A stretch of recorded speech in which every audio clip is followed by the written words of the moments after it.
This is Learning Works, a podcast presented by Hone. It's a series of in-depth conversations with L&D experts, HR leaders, and executives on how they've built game-changing learning and development strategies, unleashed business growth through talent development, and scaled their global L&D teams. Tune in for the wisdom and actionable insights of the best in the industry. I'm Tom Griffiths, CEO of Hone. Welcome to Learning Works. We're back with Rob Lauber this week to discuss the changes that AI is likely to bring about in L&D. In part one, Rob shared his experiences as a CLO and how to overcome some of the hard problems learning leaders are facing today. Make sure to listen to that episode for even more with Rob. In this episode, we're going to dive deep on AI and its impact to L&D. There's been incredible progress over the past year, very visibly with things like ChatGPT, OpenAI, and other frameworks, where every part of business is likely to be disrupted, including L&D. So Rob, really excited to have you with us to go deep on this topic. Yeah, great to be back, Tom. Thanks. Absolutely. So AI has been a term in the lexicon since probably the 1960s, and every now and again it flares up as something that captures people's imagination and then kind of wanes as perhaps it disappoints a little. A lot of people are saying that maybe this time it's different, and it really certainly has been quite eye-catching to see some of the things that are now possible. I'm curious for your own experiences, what about this wave of recent AI developments really caught your eye and maybe made you think it's different? Yeah, no, it's great. I think that's right. It's kind of like digital transformation. I think it's been around the 80s. So at least I can remember one in the late 80s. But when desktops were landing on people's desks for the first time. Right. But I think about AI as sort of where we are with AI right now feels like actually that same kind of moment. That's actually I use that example, and I've talked to a few people about that as well, who can remember back when those things landed on people's desks, and the newspaper were like, it's the end of the office worker, and all those. Yet somehow we're still around, and so I do think it's a little bit like the generative AI piece. I think is introduced a whole new sort of wow factor to AI, right? I think the conversation of AI has been around for of current around 3 or 4 years, I would say, where people are like, oh, we're using artificial intelligence in our data engine or whatever it might be. And people were like, okay, sounds interesting, but it feels abstract and like a magic thing behind a curtain. I think the generative AI piece has really sort of brought it out on stage.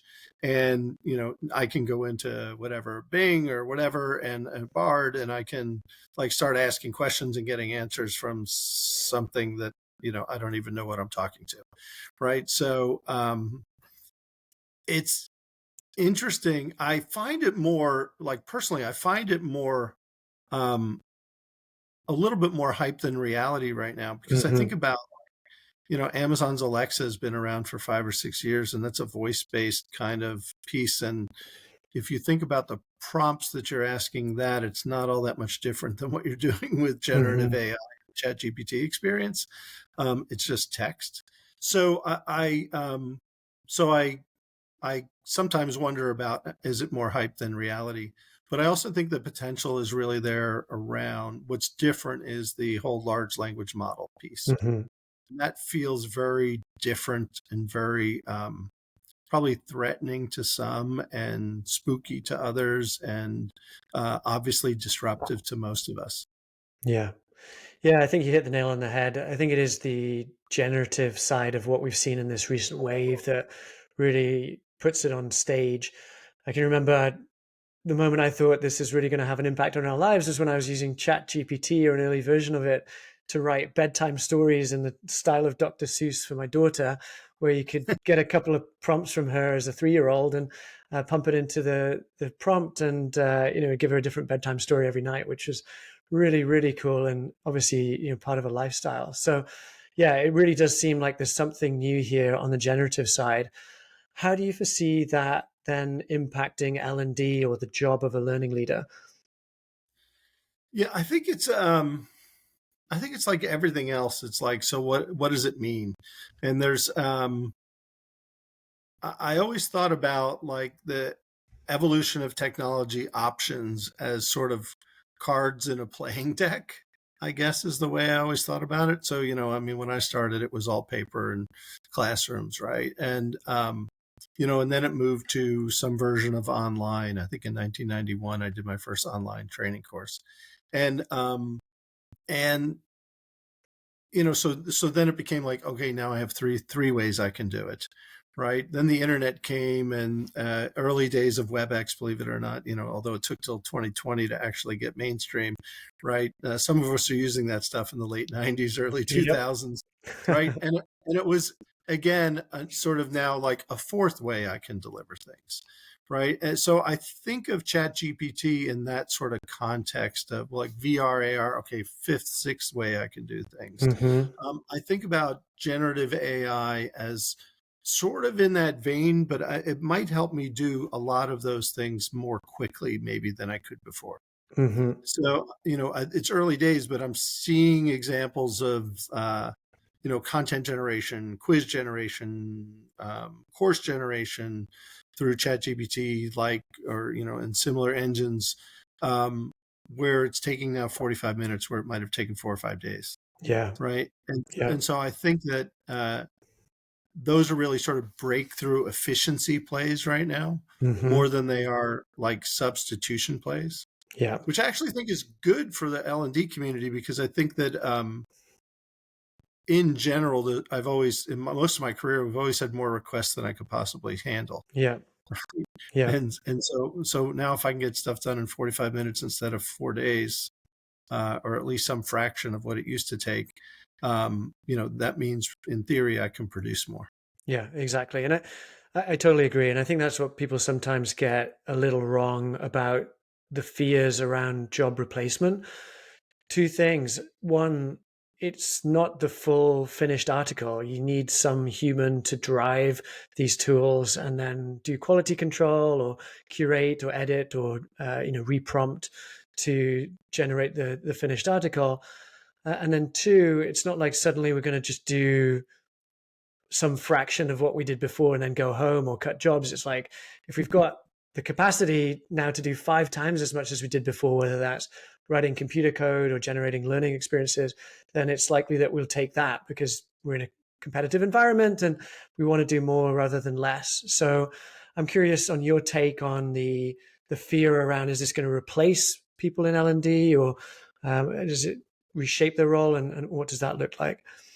Yeah, I mean, maybe it's different this time, but history shows that's not the case. Right.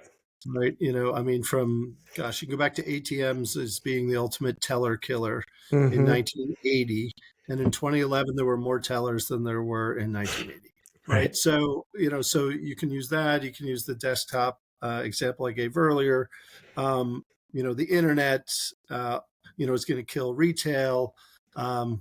Yes, it's Hmm. but in a lot, not the case. And so I think that this will probably follow a similar pattern.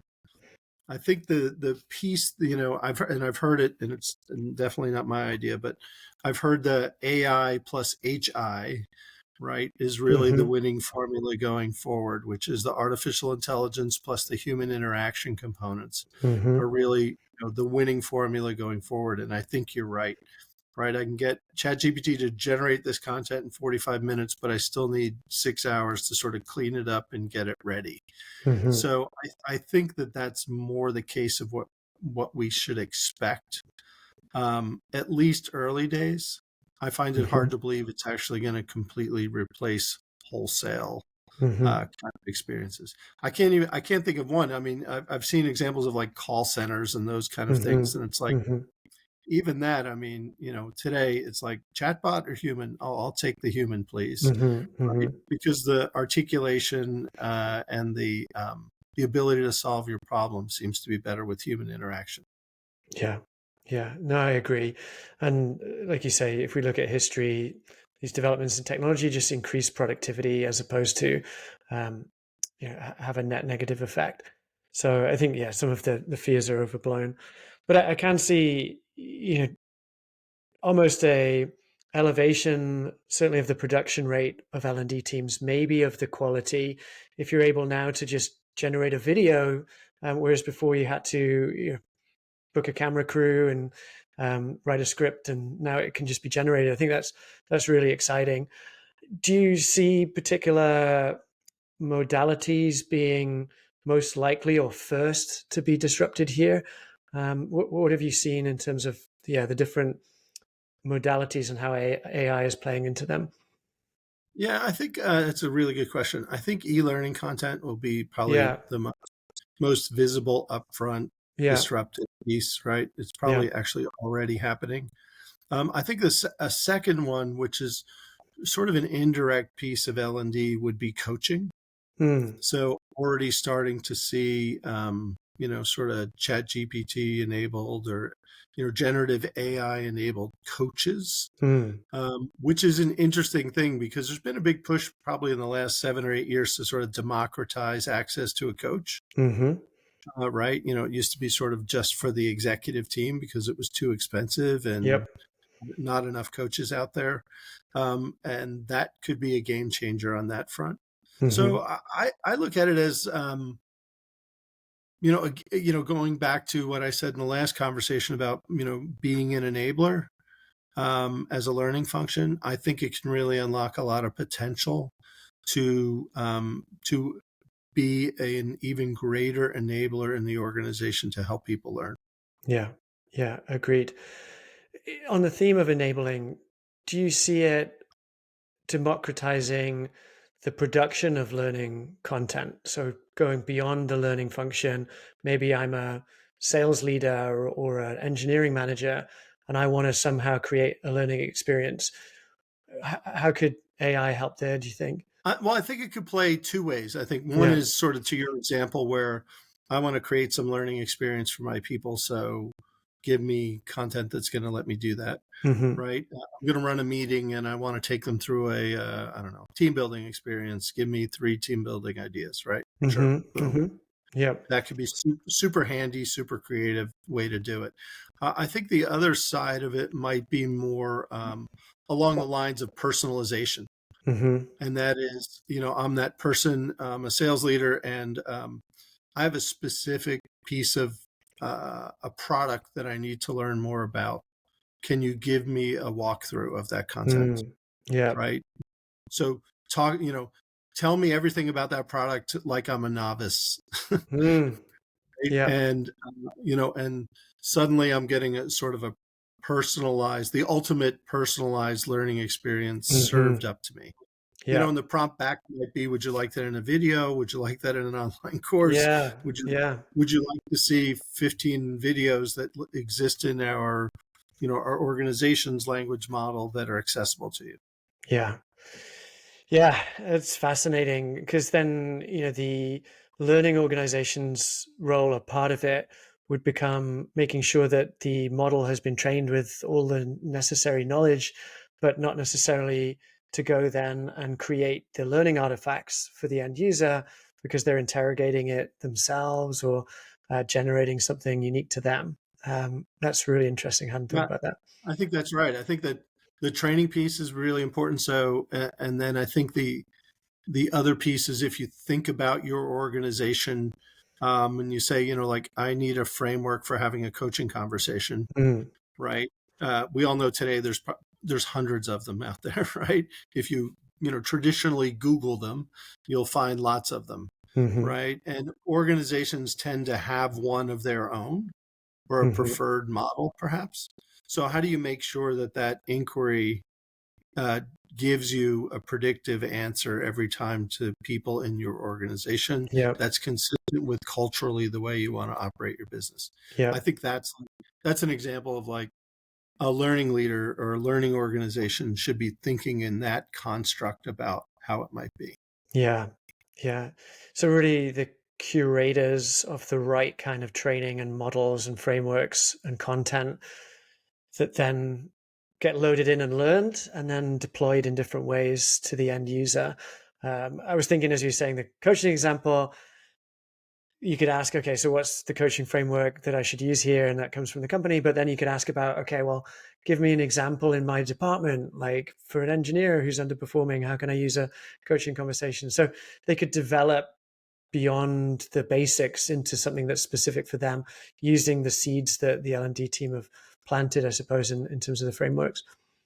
Yeah, I think that's right. And I think that, what'll be interesting to see is if you're a content provider, right? This can be a big threat or a big opportunity for you. Yep. So, Yep. right, I remember when I don't know, something came out on generative AI, some big announcement came out. Maybe it was um, GPT-4 came out from GPT-3.5, like Chegg, big content provider. Their stock Yep. price was like 51% in one day, right? And people Yep. were like, "Oh my gosh, it's the end!"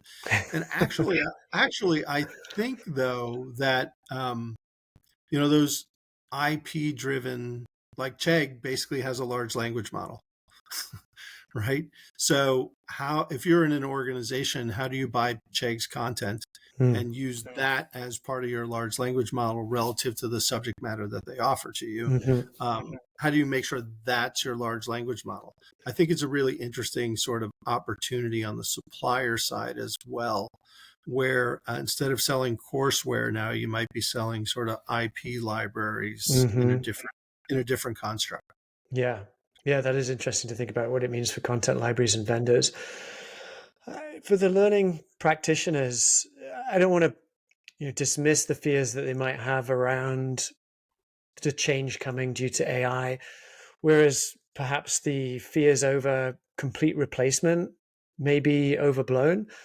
I think we can say with near certainty that the job itself is going to change quite substantially. And so, how would you recommend someone in the learning field today gets up to speed and starts to develop their skills and understanding of what's here now and what might be coming so that they can keep pace with the change that's coming? Yeah, it's tricky. I think there's a lot of resources out there right now. Like I Mm-hmm. follow somebody named Ethan Malik, who's basically a professor and a researcher around all things AI. And he, does like a weekly Substack and shows up in my inbox and very interesting sort of stuff. Last Mm-hmm. week he was talking about like it's all about the prompts. It's not about it's not about the technology. It's all in how you ask the question, Mm. right? And those kind of sort of good common sense sort of translation of everything that's going on. I also think that there's been no shortage of AI and L&D. What does it mean? Kind of webinars and conversations Mm. that are out there. And Mm. I would say scan for those. You can find a lot of them on LinkedIn. You can find them in a lot of different places. And I would try to pay attention to those. And then I think the other place I would go is I'd go over to my IT resources Mm. and I'd sit there and say, what are you guys thinking about all of this generative stuff? Mm-hmm. Because there's a whole, my guess would be that they are thinking about your problem from a completely different perspective, Mm-hmm. and might make really good partners for you on the journey around sort of enabling generative sort of activity in the organization. Yeah. Yeah. And I agree with that. I think having that alternative perspective from a technical side where they can perhaps bring a better, deeper technical understanding of what's possible and what might be possible to then jam around how that could apply to your field, whether it's L&D or anything else, I think is right. One example that happened with us at Hone is we were all eager to kind of go jump on OpenAI, ChatGPT, start pumping it full of prompts and seeing what we get back. And our CTO rightly said, well, let's be careful here because there's a data ownership piece, right? If you put proprietary stuff in there, then it goes into the learning model and can be used and pulled out elsewhere in some ways. And so there's also, cautions or guardrails that companies need to put around exactly how they're engaging with these tools or which ones they are, to protect Yeah. their IP. Yeah. So I won't go in and, prompt the business strategy for Hone. Is that what you're saying? Yeah, exactly. Hopefully someone hasn't done that already, but yes, that's Yeah, right. yeah. That's right. Someone actually was bragging to me about how they used it to sort of define out their strategy session and help build out their 5 year, strategic plan. And my answer was, that sounds fantastic. Like now all that's out there for everybody. And then their face went a little white. And I was like, this was early days, is like April. And I was Yeah, like, it's open source now. Everybody can see that stuff. We were a little bit panicked on that. That's So, funny. Maybe I'll go and try my competitors and see if I can get their strategies. yeah, there you go. I mean, speaking of strategy, we've talked a lot about the frontline impact of AI for the folks creating learning content, instructional design, learning artifacts. Curious if you have any thoughts on how it might help the more senior ranks of the L&D profession have more of a voice at the executive level, whether AI is a theme or some kind of angle there, referencing our previous conversation about L&D being more strategic and in line with the business. Yeah, I think you have to walk in with sort of matching ideas of what's Yeah. possible from your perspective with where the organization's trying to go, and what the organization might be ready for. Mm-hmm. So, like, I think interesting conversations are always like, let me walk in and show you how I can completely disrupt myself with two simple ideas, right? And here's here's two simple things that ChatGPT might enable us to do that we're going to pursue, that could save us, whatever, $1 million a year on our LMS system or whatever it might be, right? No offense, Tom, but those kind of things I think are, those kind of things are the things you should bring into those conversations that get people's attention and demonstrate that you're thinking about the practical application of AI to your craft in the context of the business that you're working on. Mm-hmm. Mm-hmm. And I Yeah. always think that's that, and you can insert it with anything, but I think that always gets you and helps you keep your seat at the table. Yeah. Yeah, exactly. If the conversation is moving in that direction broadly, then keeping pace or being ahead of what that means for your function kind of keeps you there as opposed to necessarily gets you there. And if you can get a Yeah. little further ahead, then it can get you there potentially. Yeah, I think, we talked about in our first conversation about sort of anticipating and thinking about Right, where your company's trying to go. right. I think this is a classic example back to that, where you should be thinking about where AI can take you as a learning function, Mm-hmm, and experiment with it, frankly, like you mentioned, and bring your ideas in mm-hmm, before somebody asks you, mm-hmm, is mm-hmm. what I would, Yep. right? Or when somebody then asks you, you've already deeply thought about it. You can give 2 or 3 examples of what you're thinking about, Mm-hmm. and people walk away with confidence that, okay, Tom's got a handle on what's going on and is thinking about how this might impact our business. Yeah, exactly. And staying within the guidelines, but a proof of concept where you've tried something out on just one piece of content to show that it can work can be so powerful beyond just the theory or the trying to boil the ocean with all the things we could do. It's like, hey, we identified a dozen different things we could do, but we tried these two, and this one looks like it really could help us. I find that quite powerful as our team is exploring how we can use it. Just those proof of concepts. Yeah, it could be even like walking in and saying, like, here's 3 simple prompts we think could be game changers, Yeah, yeah, right? If, exactly. we, It can be if, that simple. if everybody in our organization just use these prompts to learn these things, right? Exactly. Yeah, it can be that simple and that transferable. That's a good point.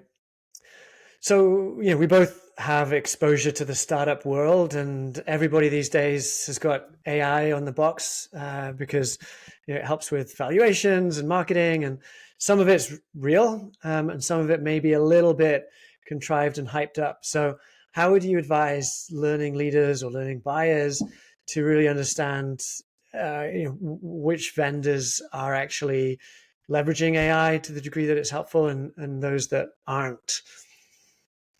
Yeah, I think proof points become really important. Mm-hmm. Mm-hmm. So, and then I would say, so like, demonstrate it to me. Mm-hmm. I'll give you a construct. You show me how that might work. If I'm talking to a supplier, would be one, and then two. If that screen was passed and I was more curious, I'd say, great. Let me run a small pilot with like 10 Mm-hmm. people, Mm-hmm. leveraging your construct, maybe even with my team, and let me get some reaction here about how game changing this really is against the status quo, Mm-hmm. right? And I think that's what people are looking for, right? Because the expectation of generative AI is that, oh, it's going to change the game for Mm-hmm. everything, right? Mm-hmm. And, I think that's what's driving the supplier community, which frankly will probably lead what's really game changing and what's not. And I think that's what's going to lead the L&D community around what's game changing and what's really not. Some Mm-hmm. blend of those two is really going to make the difference. Mm-hmm. I think that's one. And then I think as a learning leader, I'd ask for examples of where that's already happening, Mm-hmm. Yeah. because I don't know, I was never a fan of being the first. Yeah. So, I'd like to iterate off of other people's ideas as my own personal nature. But I think that I would look for so show me how you've actually done that in a real world setting. Yeah. Yeah. Yeah, so a robust vendor evaluation with examples, potentially case studies, and then a pilot to check that they can do what they say. And I didn't mean to suggest like having AI as an end unto itself. Sometimes that for me gets a little frustrating about a hype cycle. It's just people just want to have the buzz of having something AI. Really, it's got to be in service of some outcome. As you started this segment around, it's like it's another tool in the toolbox alongside everything else to help us get to an outcome. So if it's in service of that, great. If it's for the sake of it, then probably best not to get distracted. Yeah, and then I think it, I could replace AI with VR probably 15 months ago, Right. right? Right. And it was the exact same conversation. So I think your point of in service to an outcome, Mm-hmm. right, is a grounding that we shouldn't forget. Yeah. Yeah. And it's probably pretty easy to forget when there's this much hype and this much sort of wow factor around things. Yeah. That and some of it might be, what we have is good enough. And sure, generative AI makes it incrementally better, Mm-hmm. but we're okay right now with holding and waiting, Mm-hmm. right? Until it's actually step changing in a way that changes the game for us. Mm-hmm. And, it's kind of like the old LMS world. I remember back in the 90s, all the 1.0 versions, Mm-hmm. right? Weren't a patch from a usability perspective or from a flexibility perspective on what they are today. Mm-hmm. So, if you bought the 1.0 version by 2002, you were like, okay, it's on 5.0 and I'm way behind. Mm-hmm. I think there's a little bit that could happen here in this space as well, Yeah. where I'm going to hang my hat on the now without necessarily recognizing that, I don't know, maybe 15 months from now, it'll be exponentially different. Yeah. Yeah. Yeah. And I agree with that. Again, there's a lot to be learned from history here. I wonder, are you seeing any cool, novel applications of AI with vendors outside of the content generation piece? I've seen a few kind of they'll scrape your job descriptions and understand where what your skills matrices look like. Anything like that that you've seen outside of content generation? I've seen it used also for sort of data analysis piece. Yeah. So Yeah. the company I'm working with, just instead of building it into their sort of generative into their product, they built it into their reporting capabilities. So it could be, hey, show me the top Mm. 3 resource intensive projects going on in the organization Mm. right now. Those kind of pieces.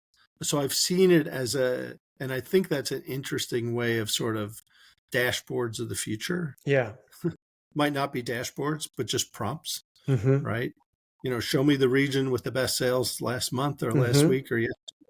Um, show me where that compare those people who've been trained against sales performance. Could be interesting. Yeah. Yeah. That's cool. Really like that.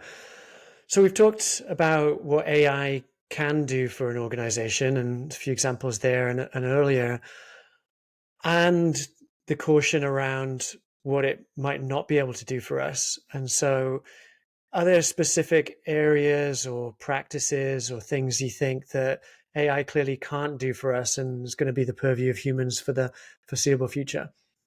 Yeah, I think I'll go back to the HI, sort of human interaction component of it, Hmm. right? Which is sort of your question, where is that? But I do think that the relationship side of things, thinking about it in a learning construct, the ability to learn from each other is still going to be super important. Yeah. So I don't think that like generative learning is going to be the be all end all. And I think we're kind of naive if we think about it that way. Hmm. There'll still be a reason to convene and bring people together. And there'll still be super powerful reasons and outcomes in doing that. Hmm. So think about, I think, it's sort of back to earlier in the conversations that we've had about why we would even bring people together. But I think it's those components are still going to matter, Yeah. right? It's not like, hi, welcome to the company. If you have any questions, just go in here and some chat GPT will give you all the answers. Where's the bathroom? Oh, down the hall to the right. I don't think those kind of, I don't think, gosh, I hope that's not the experience that people are going to have when they come into Right. organizations. And I think people will fall short on that.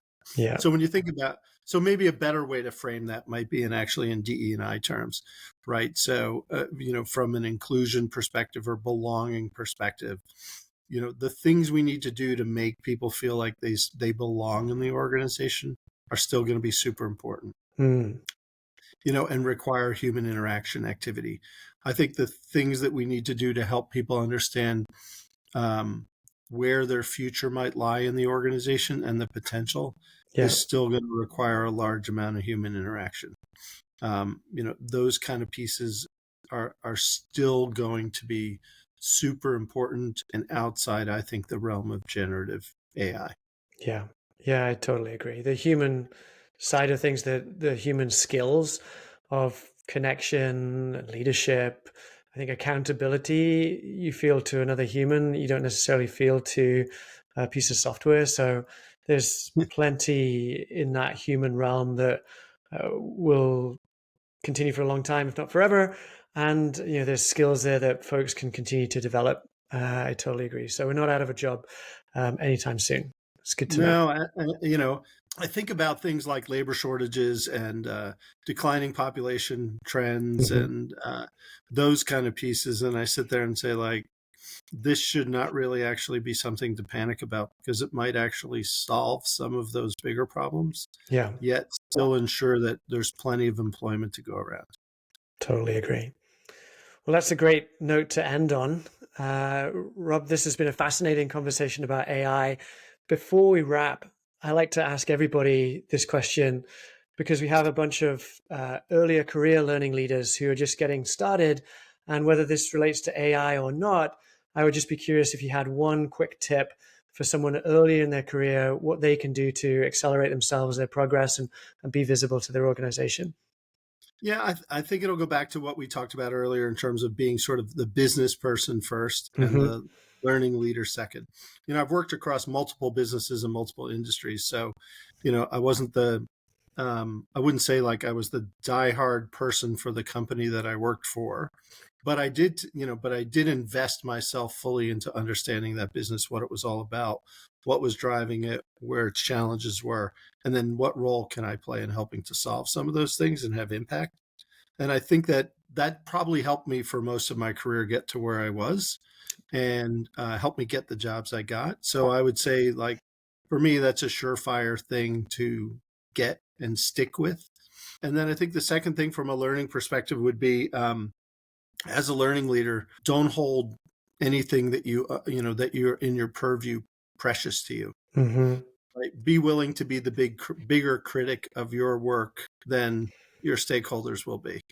Right. So know where your shortcomings are, know where your opportunities are to get even better as a learning leader or as a learning function in the organization, and visibly talk about those before other people say it when you're not in the room.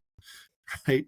I think those things are really important that and I don't mean it like in a self-deprecating way, but I mean, every learning organization has challenges, and most learning leaders can sit there and say, like, here are the 6 things that like are killing me that I just can't get done, or I had a conversation with somebody who's a CLO, been a CLO for a long time, and she's like, I'm really struggling with my CEO and getting them on board in the organization, and I need some ideas, kind of stuff. But she's fully conscious of it, not afraid to talk to people about it, wants to figure out ways to make it better and get them on board. But recognizing that, I think, is super important, so that kind of your own limitations and your own functional limitations as well. So I'd say those two things. I know you asked for one, I gave you two, but I'd say those two things are probably 90% of what you need to be successful. That's such great advice. Thank you for sharing that. And thanks Sure. for an amazing conversation. It's a real treat to have your perspective from 3 decades of where the industry has been, and really such a thoughtful perspective on where the industry could be going with the advent of AI. So, Rob, thanks so much for spending the time with us. Yeah, Tom, thanks for having me. Great to be here. Thanks for listening to Learning Works. If you've enjoyed today's conversation, we encourage you to subscribe to the podcast for our exciting lineup of future episodes. Learning Works is presented by Hone. Hone helps busy L&D leaders easily scale power skills training through tech-powered, live cohort learning experiences that drive real ROI and lasting behavior change. If you want even more resources, you can head to our website, honehq.com. That's honehq.com for upcoming workshops, articles, and to learn more about Hone.